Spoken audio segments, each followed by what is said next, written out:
cam phep on chết đa rồi sẽ tụi bàn tụi trai giật tẹt phá miếng phá này cậu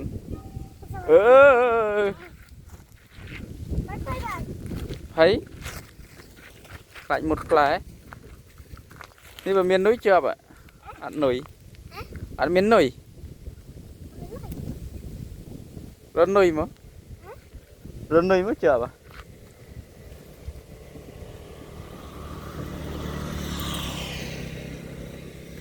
đó gặp đấy bạn trai ăn bạn nát trai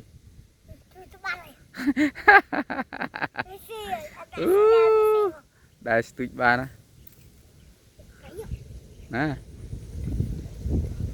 rồi nuôi mất tụi bạn ạ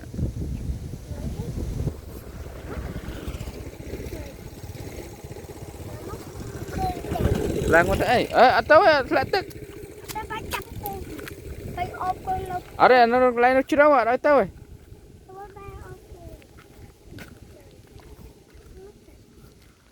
ở trường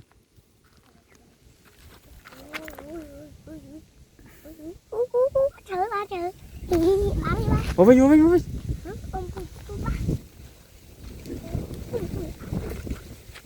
chợ đó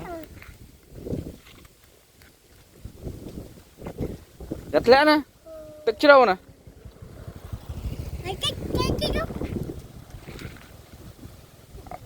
tệ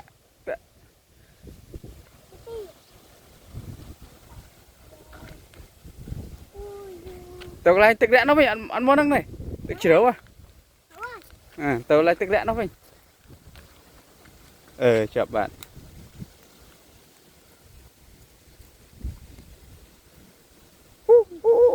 tệ lo chứ mới tệ thì chị đạch lời đã đâu bạn ăn một đài thôi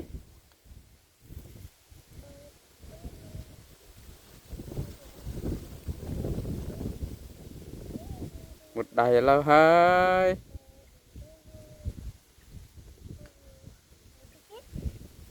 đã nuôi đây nè nuôi hà nuôi đàn ăn nào ấy thẹn tức á là tức phải ăn cho chuối này ở hai phương ấy nè được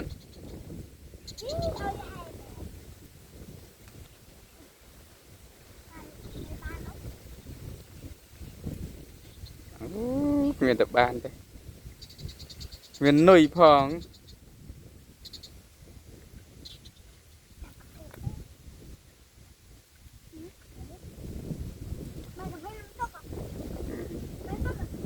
mà bán mà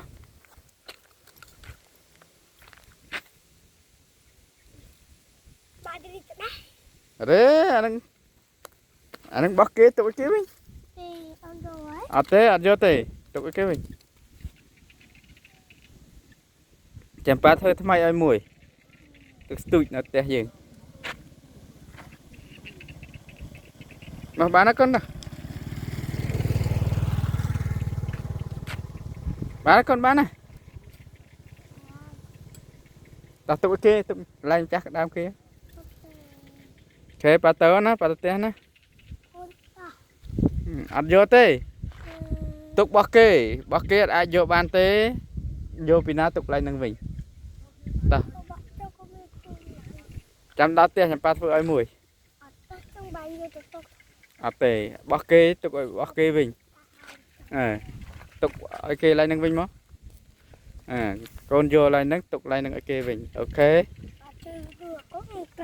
đâu bà thắt thơ mấy thấy chăng ta làm tao nhắm nông ăn nó kèm tàu bấy ấy nó kèm tàu nhắm ăn nhắm ăn kèm tàu ba miền miền nồng Đạp á, chạm.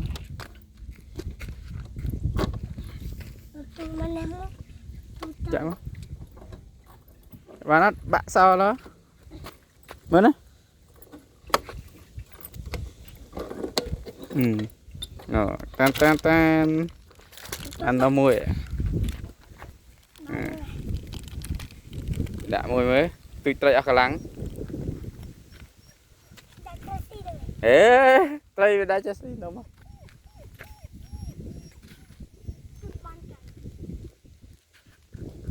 Mở bạn ơi.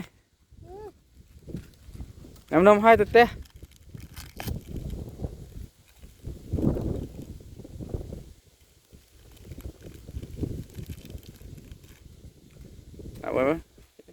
Ê, ăn miệng đại trai tê. Con. Tê. Cho con ban trai nè. Chắc tự. Nè, hãy nông một cái chọc.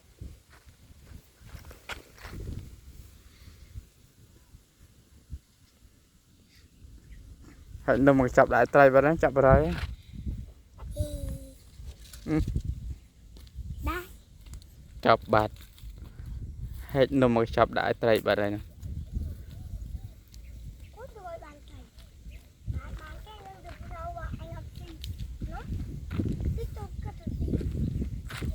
Chọc bạt.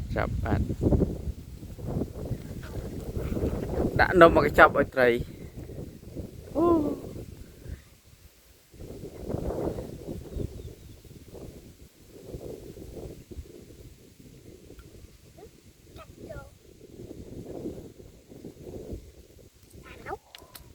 Và đạo cô tình mà. Thế, đừng thế, đừng riêng thế. Đã hơn ai thế. Hãy nồng pa ở lần mùi hãy. Đã một cái nát bạn ơi. Đã ta mùi với gì mày ở. Cách đâu, cách một cái nát nhằm khuôn này sao không?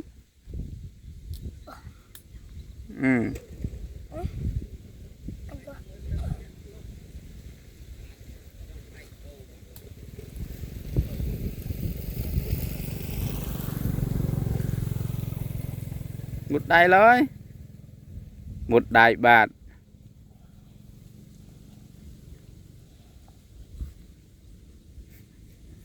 Một đài bạt.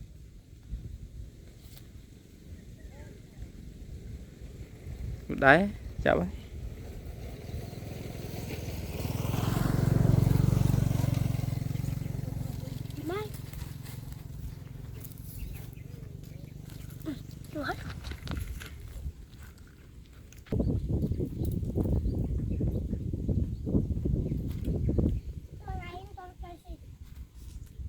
Okay, ta.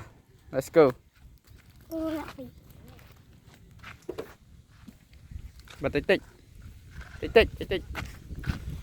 Okay. Ốc mùi măng. Ok. Ốc chưa.